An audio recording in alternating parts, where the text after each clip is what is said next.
అమ్మాయి గారు ఎక్కడికి వెళ్ళిపోతున్నారు? కాసేపు ఉండొచ్చు కదా. ఆహా, కాసేపు ఆగితే అబ్బాయి గారు ఏమిస్తారేటి?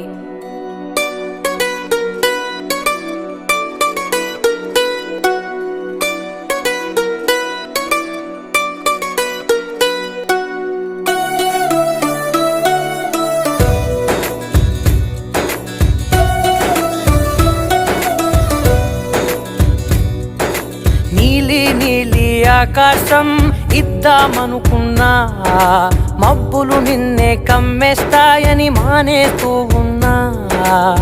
నెలవంకను ఇద్దామనుకున్నా, ఓ నీ నవ్వుకు సరిపోదంటున్నా.